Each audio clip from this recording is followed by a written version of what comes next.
Hi y'all, my name is Carothers and I'm the current feature twirler at the University of Texas. Today I'm going to walk you through a quick and effective warm-up that you can do before every practice, competition routine, field performance, halftime, pregame, anything to ensure that you are mentally and physically ready. We want to help you be band ready for next season.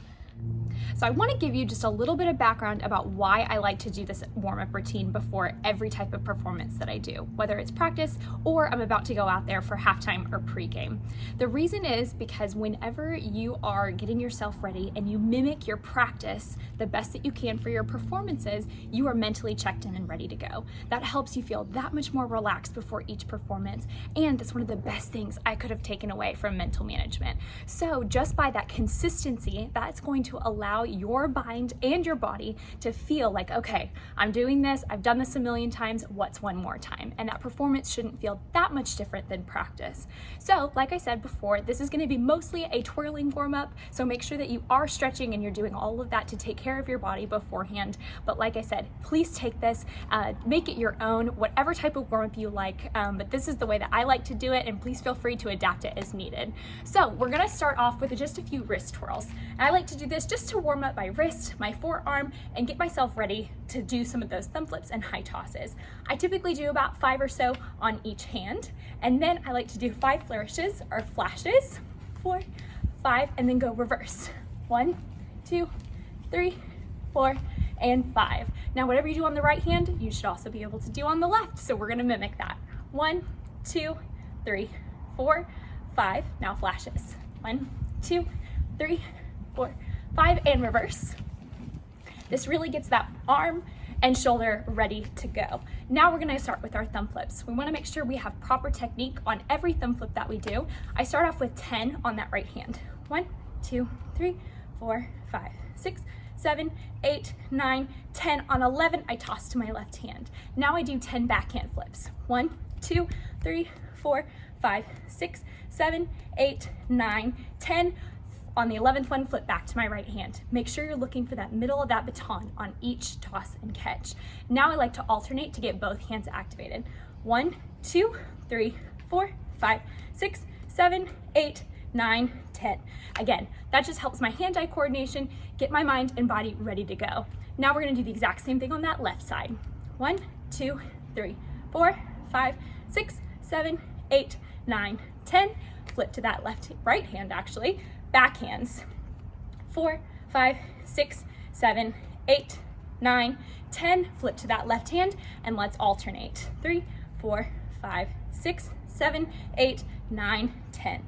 Awesome. So that's just a great way to kind of start getting our hands warmed up, especially for those northern twirlers. We really want to make sure that our hands are nice and warm, because as soon as you start getting those high tosses, when that baton comes down, it can really hurt. Now we're going to get our torso involved just a little bit more, and we're going to do side to side. Little Joe flips are fairly common, but we're going to go right to left and do 10 of those.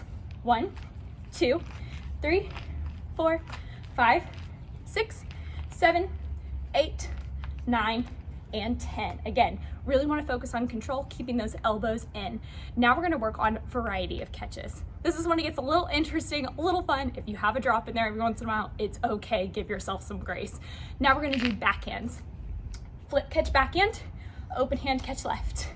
Backhand, open hand. Backhand, open hand. And you'll do 10 of these total, so about 5 on each side. I have lost track, so I'm just gonna do a few more and then we'll move on to that next catch. Awesome. Okay, now we're gonna do behind the back catches. So when you thumb flip with your right hand, you're gonna catch left behind that back and do the same thing on the other side. Catch right. 3, 4, 5, 6, 7, 8, 9, 10. Another big thing you want to work on this combination is your pattern, making sure your baton is staying on that plane. And a game I like to play with myself is I place my feet and I try not to move. So the next one we're going to do are blind catches. Thumb flip, catch blind, right blind. 3, 4, 5, 6, 7, 8, 9, 10. And as you can probably see, my technique may not be 100% perfect on every single one of them, which is why that's kind of that game and that competitiveness that I like to play with myself to ensure that each one gets better. Now we're gonna involve our body a little bit more, and we're gonna catch underneath our leg with that opposite hand. So right thumb flip, catch left. There's 1, 2, 3, 4, 5, 6, 7, 8, 9, and 10. Oh, little exhausting, but we're almost there. A great time for you to be able to do this. A lot of the times, college bands, even high school bands, will have a warm-up that they do every single practice, every performance. This is a great time for you to be able to do this. Again, consistency is key. Now, the last thing I like to really work on are time tosses. This is a great one, especially when you're twirling outside, because what you have is, if you have wind, rain, weather conditions, all of that, this gives you a good time to adjust on a smaller level before you're putting those big tricks on the field. So we'll start off, we always flash on 7, 8, we toss on 1, and then we alter where we catch on the counts. Ready? 5, 6, 7, 8, 1, 2, catch 3. Typically do that a couple times. The next one we'll do on 4. 5, 6, 7, 8, 1, 2, 3, catch 4. And that's what you want to do every single time, increasing that count each time. We'll do a couple more. And again, like I said, if there's wind, if that baton is going out consistently, you have time to be able to adjust. We'll catch on 5 this time. 5, 6, 7, 8, 1, 2, 3, 4, catch 5. Again, 7, 8, 1, 2, 3, 4, 5, catch 6.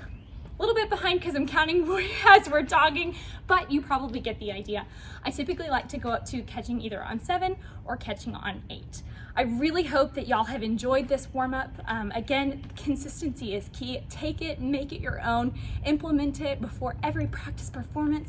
I promise you this will make you feel so much better and more prepared for next football season. Thanks for tuning in.